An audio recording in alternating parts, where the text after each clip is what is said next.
السلام علیکم ورحمۃ اللہ وبرکاتہ۔ ناظرین، امید ہے کہ آپ لوگ خیریت سے ہوں گے۔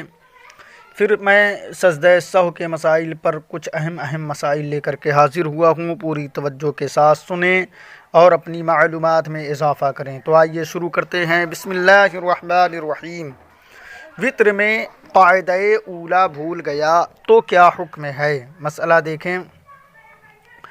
وطر کی نماز 3 رکعت ہے، اس میں ابھی قاعدہ اولا یعنی 2 رکعت پر بقدر تشہد بیٹھنا واجب ہے۔ صرف التحیات پڑھ کر کھڑا ہو جائے، درود شریف وغیرہ نہ پڑھے، جیسے مغرب کی نماز میں کرتے ہیں ویسے ہی کرے۔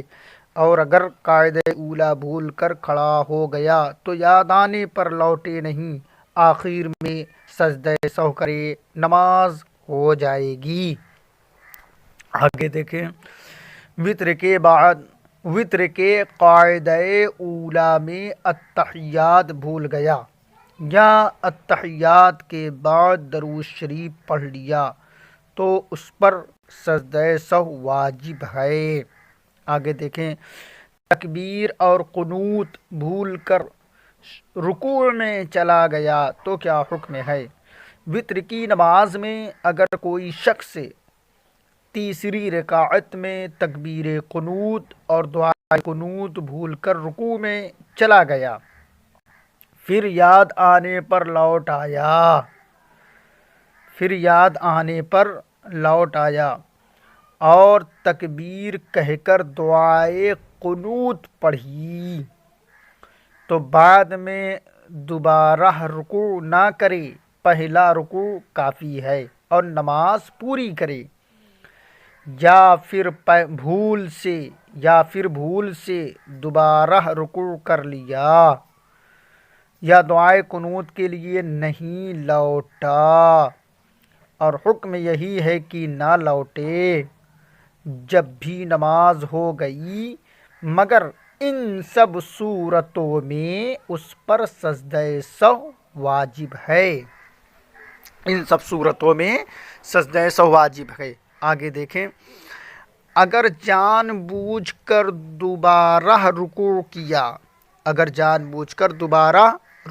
کیا تو نماز دوبارہ لوٹانی پڑے گی، سجدہ سہو سے کام نہیں چلے گا۔ جان بوجھ کر اگر دوبارہ رکوع کرے گا تو نماز لوٹانی پڑے گی، سجدہ سہو سے کام نہیں چلے گا۔ آگے دیکھیں۔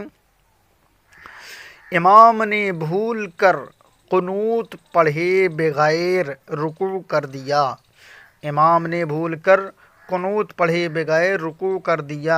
اور مقتدی نے لقمہ دیا تو کیا حکم ہے؟ مسئلہ دیکھیں۔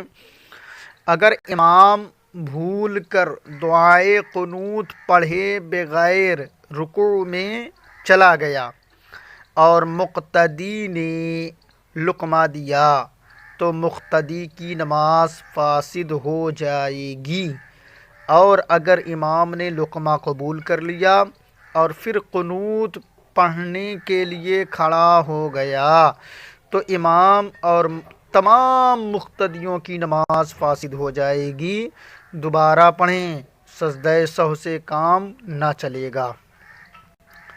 تنبیہ: امام قنوت بھول کر رکوع میں چلا گیا تو مقتدیوں کو لقمہ دینا جائز نہیں، لوگ اس مسئلے سے غافل ہیں۔ آگے دیکھیں۔ دعائے قنوت سورہ فاتحہ کے بعد پڑھی اور سورہ ملانا بھول گیا تو کیا حکم ہے؟ مسئلہ دیکھیں۔ اگر کسی نے وطر کی تیسری رکعت میں الحمد پڑھ کر دعائے قنوت پڑھ لی اور الحمد کے بعد سورہ ملانا بھول گیا اور رکوع میں چلا گیا تو ضروری ہے کہ رکوع سے کھڑا ہو کر سورہ ملائے، پھر دعائے قنوت پڑھے، پھر دوبارہ رکوع کرے اور آخر میں سجدہ سہو کرے۔ وطر کی آخری رکعت میں الحمد بھول گیا تو کیا حکم ہے؟ مسئلہ دیکھیں۔ وطر کی آخری رکعت میں الحمد پڑھنا بھول گیا اور سورہ پڑھ لی تو اس پر سجدہ سہو واجب ہے۔ اگر رکوع میں یاد آیا تو لوٹے، پہلے سورہ فاتحہ پڑھے پھر سورہ ملائے اور قنوت پڑھ کر پھر رکوع کرے اور آخر میں سجدہ سہو کرے۔ آگے دیکھیں، دعائے قنوت چھوڑ کر امام رکوع میں چلا گیا تو مقتدی کیا کرے؟ مسئلہ دیکھیں، رمضان شریف میں جب وتر کی نماز جماعت سے پڑھے اس وقت امام دعائے قنوت چھوڑ کر رکوع میں چلا گیا تو اگر مقتدی دعائے قنوت پڑھ کر امام کے ساتھ رکوع میں شریک ہو سکتا ہے تو پڑھ کر رکوع میں شریک ہو جائے، اور اگر رکوع چھوٹنے کا اندیشہ ہے تو بغیر دعائے قنوت پڑھے رکوع میں چلا جائے۔ اگر امام کو یاد آیا کہ قنوت بھول گیا ہے اور کھڑے ہو کر پڑھ لی تو دوبارہ رکوع کرنے کی ضرورت نہیں، پہلا رکوع کافی ہے۔ بہر صورت اس پر سجدہ سہو واجب ہے۔ آگے دیکھیں، وطر کی رکعتوں میں شک ہوا کہ کتنی ہوئی۔ مسئلہ دیکھیں، وطر میں شک ہوا کہ پہلی رکعت ہے یا دوسری یا تیسری ہے تو اس رکعت میں بھی دعائے قنوت پڑھے اور قاعدہ کرے، اس کے بعد 2 رکعتیں اور پڑھے اور ہر رکعت میں دعائے قنوت بھی پڑھے اور قاعدہ کرے اور آخر میں سجدہ سہو کرے۔ آگے دیکھیں، مسئلہ یوں ہی اگر یہ شک ہوا کہ یہ دوسری رکعت ہے یا تیسری تو دونوں میں دعائے قنوت پڑھے اور قاعدہ کرے اور آخر میں سجدہ سہو کرے۔ دعائے قنوت پہلی یا دوسری میں پڑھ لی تو کیا حکم ہے؟ مسئلہ دیکھیں، اگر کسی نے دعائے قنوت وطر کی پہلی رکعت میں یا دوسری رکعت میں پڑھ لی تو تیسری میں پھر پڑھے، یہی راجح ہے، اور آخر میں سجدہ سہو کرے۔ آگے دیکھیں، بعض علماء نے فرمایا ہے کہ جب دعائے قنوت وطر کی پہلی یا دوسری میں پڑھ لی ہے تو اب تیسری میں نہ پڑھے، صرف آخر میں سجدہ سہو کرے، نماز ہو جائے گی۔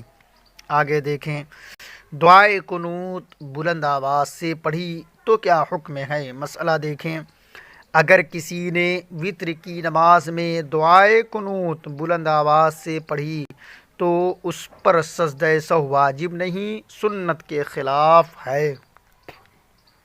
آگے دیکھیں، مسبوق امام کے ساتھ قنوت پڑھے۔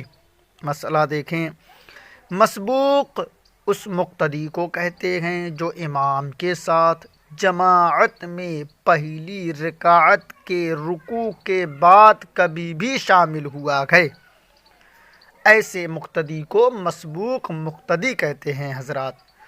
جو پہلی رکعت کا رکوع چھوٹ گیا اس کے بعد شامل ہوا ہے کوئی مقتدی جماعت میں تو مسبوق مقتدی کہلاتا ہے۔ آگے دیکھیں، مسئلہ رمضان شریف میں اگر کوئی شخص امام کے ساتھ وطر کی دوسری یا تیسری رکعت میں آ کر شریک ہوا تو دعائے قنوت امام کے ساتھ پڑھے، اور اگر تیسری رکعت کی رکوع میں ملا تو بعد میں جب چھوٹی ہوئی رکعت پڑھے گا تو اس میں دعائے قنوت پڑھنے کی ضرورت نہیں ہے۔ مسئلہ دیکھیں، اگر رکوع کے بعد تیسری رکعت میں شریک ہوا تو پھر بعد میں دعائے قنوت پڑھے۔ واللہ تعالی اعلم۔ آگے دیکھیں، دعائے قنوت کی بجائے دوسری دعا پڑھی تو کیا حکم ہے؟ مسئلہ دیکھیں، اگر کسی نے دعائے قنوت کے بجائے دوسری دعا پڑھی جو حمد و ثنا پر مشتمل ہے تو واجب ادا ہو جائے گا، سجدہ سہو کی ضرورت نہیں، کیونکہ خاص اسی دعائے قنوت کا پڑھنا سنت ہے، واجب نہیں۔ مسئلہ دیکھیں، اگر دعائے قنوت یاد نہ ہو تو یاد کر لینا چاہیے، اور جب تک یاد نہ ہو اللہم ربنا آتنا فی الدنیا حسنۃ وفی الآخرۃ حسنۃ وقنا عذاب النار پڑھ لیا کرے۔ اگر یہ بھی یاد نہ ہو تو 3 بار اللہم اغفر لی کہہ لیا کرے۔ یہ بھی نہ آئے تو یا رب 3 بار کہہ لے، واجب ادا ہو جائے گا، سجدہ سہو کی ضرورت نہیں۔ آگے دیکھیں، دعائے قنوت کی جگہ سورہ اخلاص پڑھا تو کیا حکم ہے؟ مسئلہ دیکھیں، اگر کسی نے وطر میں بجائے دعائے قنوت پڑھنے کے قل هو اللہ شریف پڑھ دیا تو واجب ادا ہو جائے گا کہ یہ بھی ثنا پر مشتمل ہے، اور ہر ثنا دعا ہے۔ ناظرین، امید ہے کہ سارے مسائل سمجھ میں آ گئے ہوں گے۔ اگر ویڈیو اچھی لگے تو مجھے دعاؤں سے نوازیں اور ویڈیو کو بار بار سماعت کریں تاکہ مسائل اچھی طرح یاد ہو جائیں، اور لائک سبسکرائب ضرور کیجیے۔ السلام علیکم ورحمۃ اللہ وبرکاتہ۔